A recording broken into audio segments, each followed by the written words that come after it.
Whole Horse y su última aparición mostraba sus más grandes defectos: ser un cobarde que solo iba a lo seguro, escondiéndose detrás de un camarada o atacando cuando la situación estaba totalmente acomodada para una victoria. Todo esto a consecuencia de su gran falta de confianza.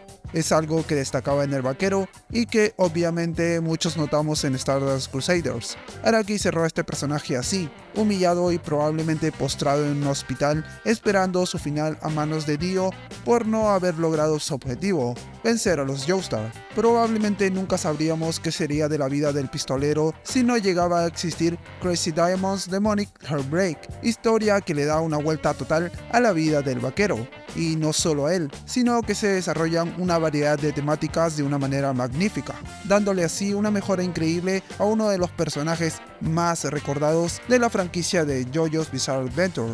En este video hablaremos sobre todos los temas que Crazy Diamond's Demonic Heartbreak abarca, cómo estos se despliegan de manera perfecta en este spin-off de 16 capítulos y por qué para mí esta es una gran historia. Sin darle muchos rodeos a esto, comencemos. Tight, yeah!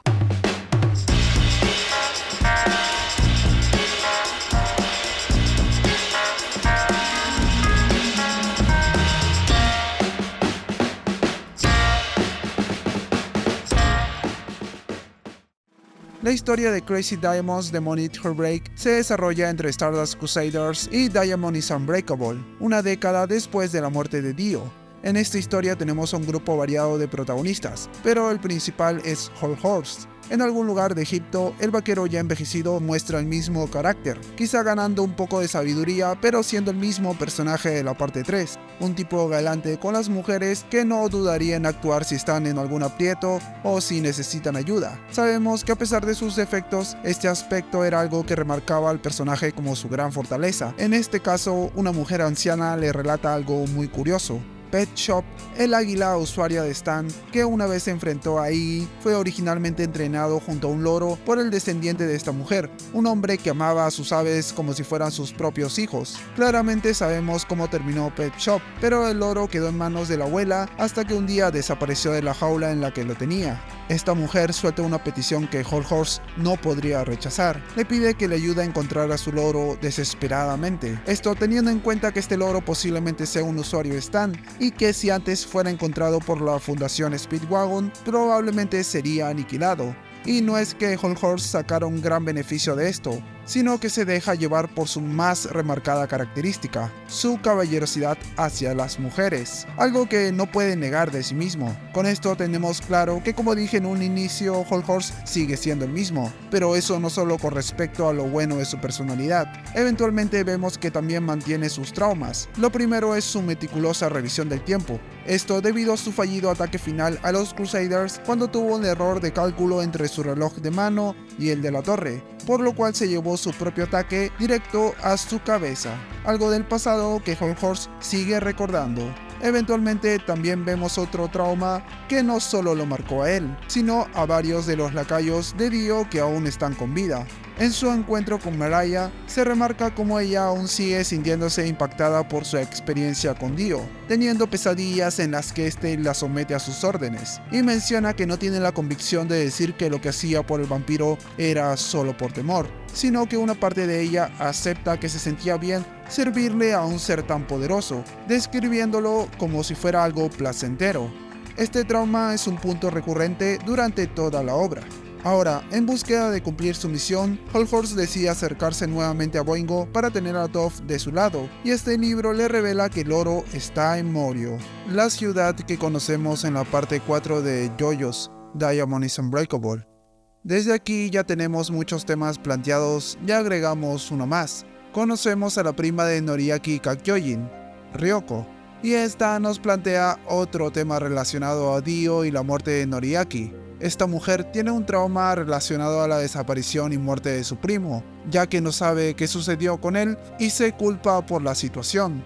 Además, ella estuvo con Kakyoin cuando fue manipulado con el brote de carne que le implantó Dio. Nosotros como lectores probablemente ya lo sabemos, pero para Ryoko lo que sucedió con Noriaki al final es un misterio.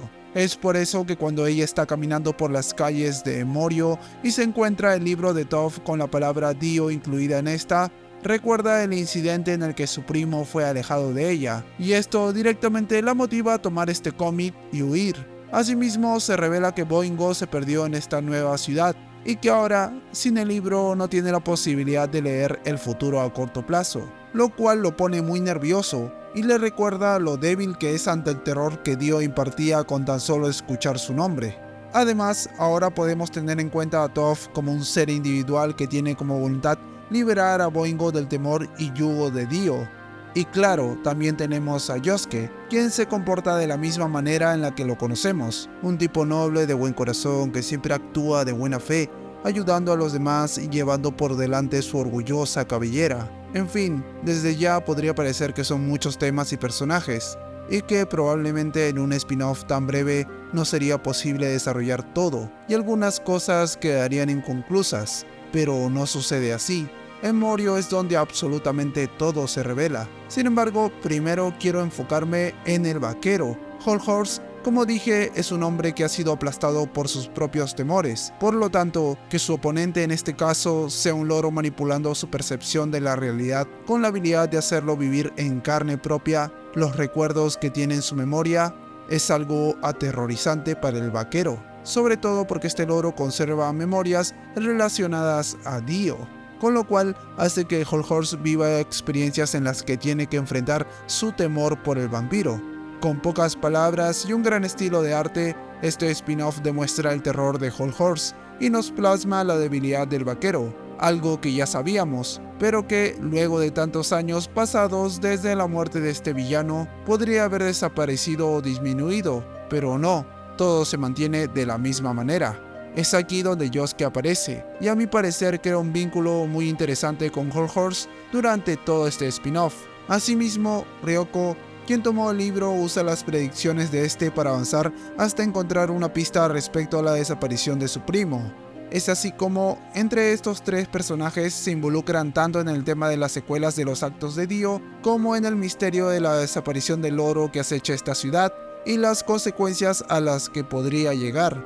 Ryoko llega a Morio buscando respuestas y siguiendo las pistas de Toph al lado de este par tan extravagante. Descubre poco a poco que no tiene la culpa de la desaparición de su primo. Es más, en cierto punto Ryoko es llevada a una ilusión en la que revive la situación de estar atrapada dentro de una muñeca de Atum, el stand de Terence Darby, junto a Noriaki. La charla de Ryoko con Kakyoin fue muy emotiva, le dio más profundidad y cierre al fallecido Crusader, y sobre todo me encantó que Kakyoin admitiera que su soledad al crecer no fuera culpa de su stand, sino suya, cargando con sus debilidades y perdonándose a sí mismo por no haber sido tan valiente ante su primer encuentro con Dio. Es una maravillosa muestra de crecimiento que suma bastante a las acciones finales del personaje ante el vampiro.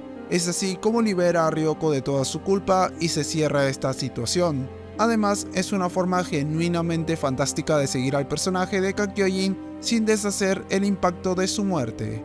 Por el lado de Hol Horse, podemos ver que su cobardía es algo que siempre lo persigue, pero es interesante que este spin-off plantee la bondad del vaquero hacia las mujeres como algo que lo empuja a tener una determinación más poderosa. Esto recreando el momento más impactante en la vida del personaje, su intento de traición a Dio y el terror en el que fue sumergido luego de ver de lo que el vampiro era capaz. Aquí vemos como Hol Horse, al salir de la mansión, decide ayudar a un grupo de mujeres que se entregaron al encanto del vampiro y que a punto de morir luego de ser consumidas por Dio, son llevadas hasta un taxi por el vaquero, salvando la vida de estas personas y yendo en contra de las acciones del mandato de Dio, aclarando que por una vez en su vida estaba actuando como un verdadero emperor o emperador. Ahora Hol Horse se da cuenta de que realmente no desea arrodillarse ante la voluntad de Dio, y el factor de ser el más amable con las damas no cambiaría ni ante el terror más grande.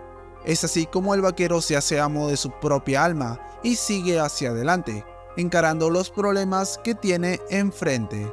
Incluso el hecho de que la herida que recibió por su fallido ataque ante los Joestar en el pasado comience a sangrar de nuevo, y que este diga que es solo una vieja herida que se abrió de nuevo, pero que finalmente podría sanar, es algo que cierra al personaje, ya que ahora su alma puede sanar de ese miedo. Por fin fue en contra de su cobardía y enfrentó cara a cara sus miedos más profundos.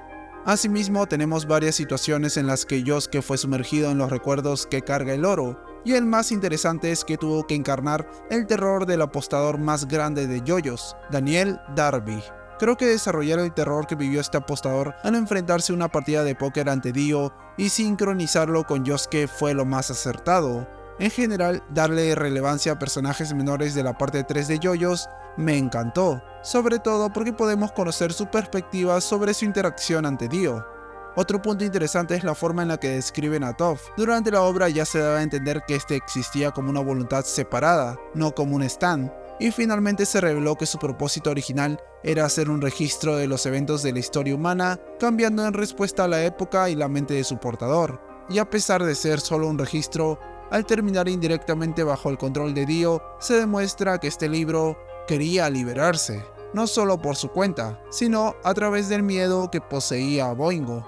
La resolución de todos estos hechos durante todo el spin-off vale la pena ser leído y explorado. No digo que sea perfecto, porque para mí tiene cosas como el villano final que no tiene ni pies ni cabeza. Su historia de fondo es prácticamente inútil y no aporta nada. Un trasfondo o una motivación más sólida hubiera sido excelente. Este punto quizá le quitó un poco de emoción a la obra, pero sinceramente yo me quedo con el desarrollo de Whole Horse, que fue el principal motivo por el que hice este video.